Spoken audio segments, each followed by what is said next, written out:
Hi, I'm James Knott, and this is the Better Beer Authority's top moments of 2010. It's hard to believe we've wrapped up our first year already. We've had highs and lows throughout the year, but overall it's been a lot of fun and we've learned a ton about beer. When I originally told the guys that I wanted to put together this show, I had some ideas about where I wanted to take it. First off, I wanted to try and keep the show out of the gutter. Apparently, my internal censor is a lot stronger than theirs. A message for Anchor's team, I'll tell you, if you ever need a good salesperson, I promise you, I'll sell the out of this beer. Has, a large head when you pour it, at least 6 inches. You said at least 6 inches? At least. Okay. Do you like this beer? I guess. Some people think it tastes like beer. You know what? I don't think this beer tastes like beer. But at the same time, I don't enjoy it just like I don't enjoy caviar or escargot. It's like getting from a or riding a moped. We all enjoy it while it's happening, but we don't want to admit to it. Polar Bear, why don't you try some real beer? Craft beer. Drink it! Second, I wanted the Better Beer Authority to emphasize the responsible enjoyment of beer exploration. I wanted to stay away from the partying and binge drinking and focus more on flavor and aroma. Good thing these guys are downplaying it. It's not bland, I would say. It just has an even taste. So it's something you can drink 10 or 12 of. Now, this is a beer that I would drink 10, 12 of and not feel dissatisfied whatsoever. I don't think I could sit down and have, 8 to 10 of them. He said he'd drink 10 to 12 of them and not feel anything. That's because he'd be drunk. Watching a Cubs-Pirates game and watching the Cubs go on to victory. I've been drinking about 10 of them there. I don't think you'd want to sit back and do the Scott Blick can and have 10 to 12 of these. I'd drink it, probably get drunk on it. If I was going to drink it, I was going to drink it to get drunk. This is not a session beer. This is a straight getting drunk beer. I'd much rather have a beer that I can sit and drink. If I'm doing a beer session, I'd like to sit and drink them. Well, I guess your term of session differs greatly from mine. Oh, shit, I can't tip you. Now that we had the ground rules established, it was time to start taping the show. Now, we've never pretended to be experts. We aren't BJCP certified. We are just a bunch of friends who are trying to branch out from the domestic light lagers so we can learn more about beer. To say it rates slightly below Budweiser, I've drinking more Budweiser in my day, so therefore the taste of this isn't as becoming to me. There's going to be a big contrast between this and, say, a Miller Lite. It doesn't taste like much. You drink Miller Lite. Getting away from the normal Miller Lite, Bud Light, Coors Light that I normally drink and trying to find something different. I mean, I wouldn't put it up there with Bud Light drinkability, so to speak. A Bud Miller Coors beer drinker out there, they are not going to gravitate this or buy it again, I would assume. Is this a tailgater? Absolutely not. Combine that inexperience with a cocky attitude, and you end up with one of our most notorious shows of the year. Our review of Arrogant Bastard Ale from the Stone Brewing Company. They say a well in the back of their bottle, they're not going to dump millions into marketing the beer because there's no way they could effectively market this beer. I'd say it has small bottle syndrome.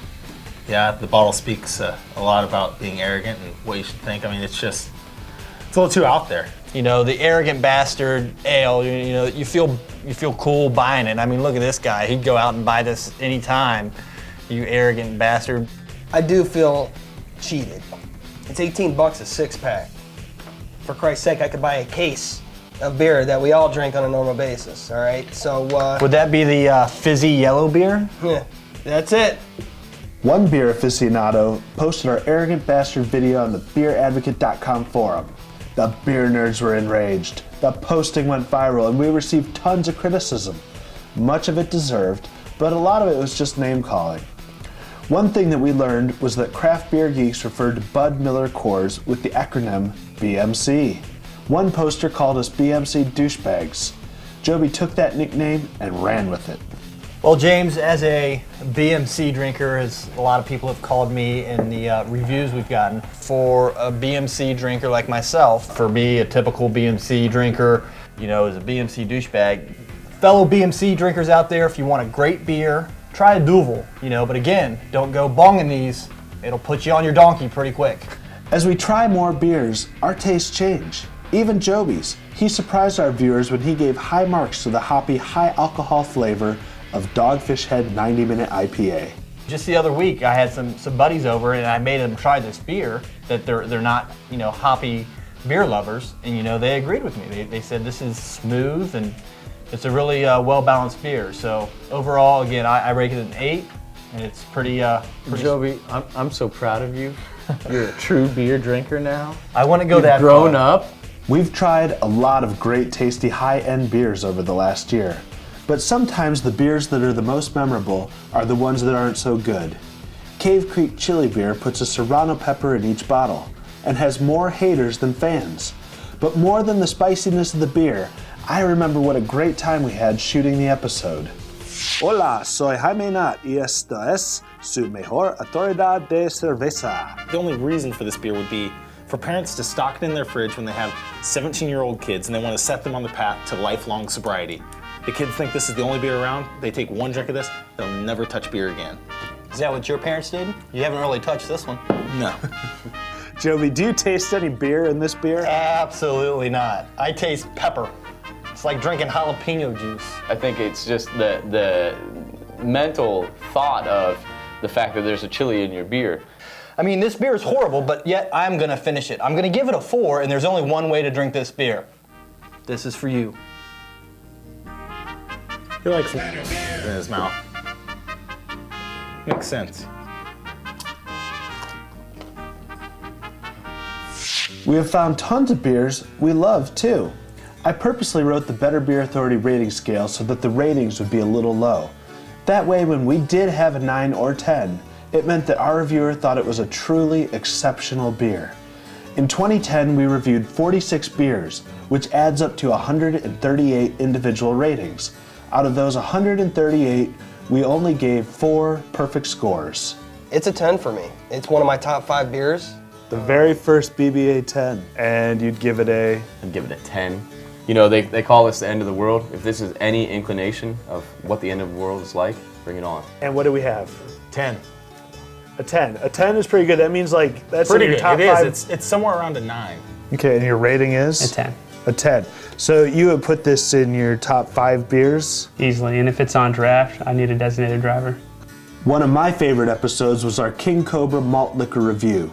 We were called out by YouTube user Save the Polar Bear 79, and we couldn't resist taking him up on his challenge. Better Beer Authority, calling you out. Take your 4 little sissy, scared coward down to the liquor store, get you a bottle of premium malt liquor, and make the video. To get the true aroma of this beer, I actually threw a little bit of it in a snifter so I could...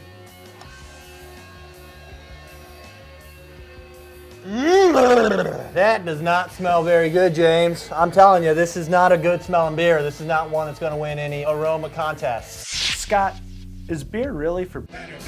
No, I don't really think so. It depends on your definition of beer, but I'd say that the only are those that are out there that are against trying any of those beers. It's in a brown paper bag. I'm going to recycle this bag and the bottle at the end of the show because you know what? I too love the polar bears and I care about them.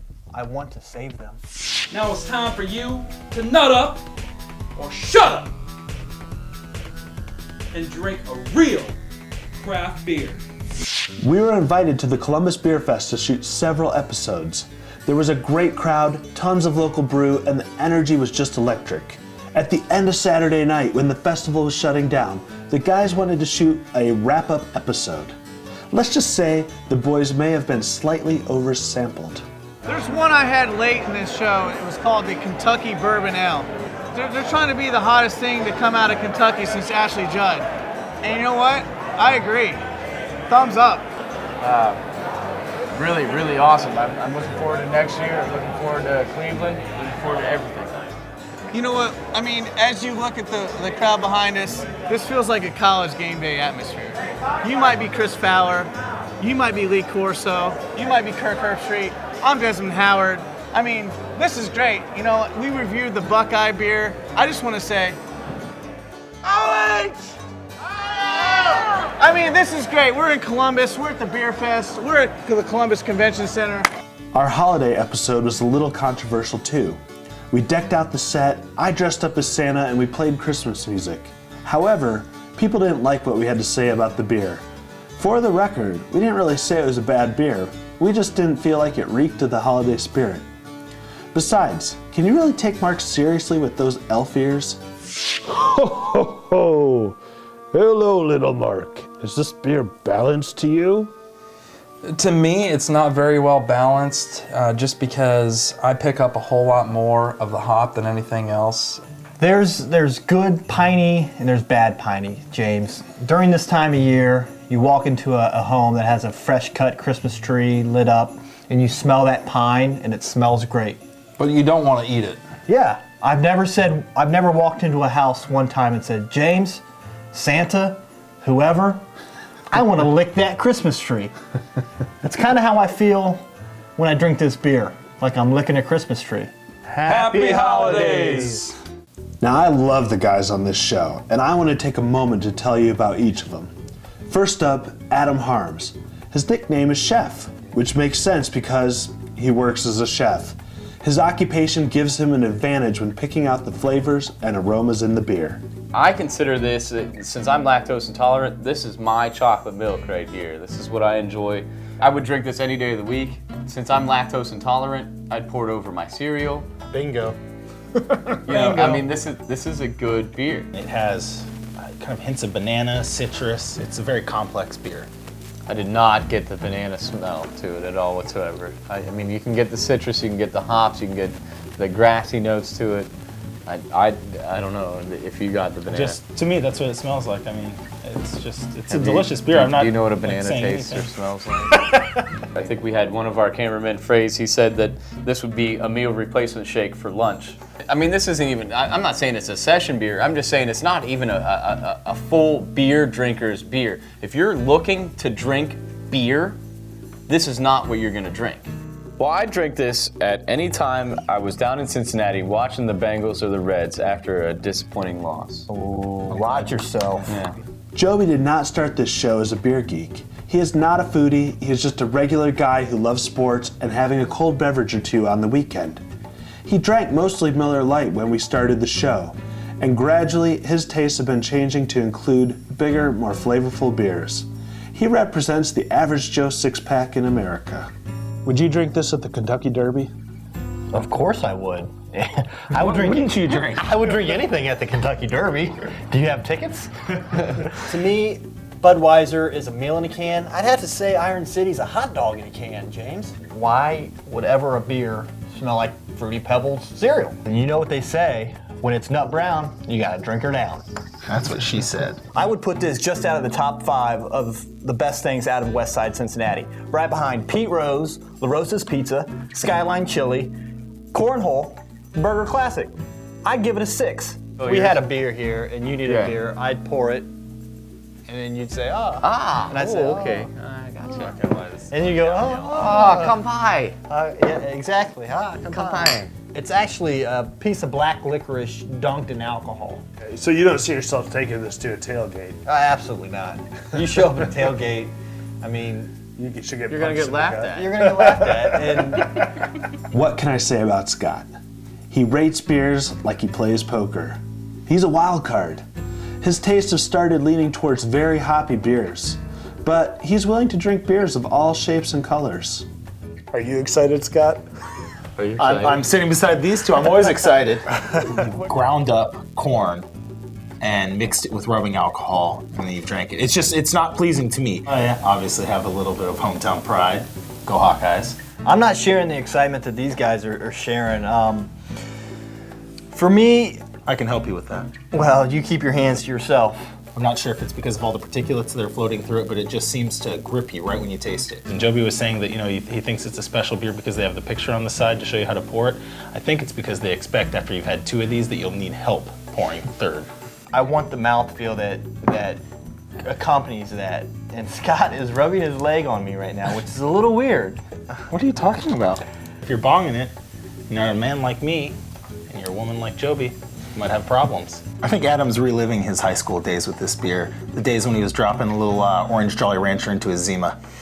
Man, I didn't even know what Zima was in high school. Now, we met Mark at the Columbus Beer Fest last summer. He has probably more drinking experience than anyone on the show. I think he leans towards high alcohol malty beers. The hops don't give you that really bad bite. It's more of a nibble, I would say. It really goes down very easy. I dig it, you know, in a big bad way. You might not get as much bang for your buck, but you do get a pretty good bang. Very sweet, very mapley. I felt almost like I could have poured this over my pancakes and been pretty happy about it. Based on the taste, the mouthfeel, how smooth it goes down, less filling, would you drink this beer had you not had to pay for it? A little over a few times in a night. Yeah, I mean, if I didn't have to pay for it, though, I'll drink any beer. And again, to back up Chef, just that those bananas come out a whole lot. Scott? And that's what she said. We've also had several guys sit in on the panel on a much less regular basis, and I appreciate their contributions so much. Social media director David Hartogs, Mitch Wilson, Jeremy Fraze, Brian Forrest, Chad Wortman, and the mysterious Craig Kay.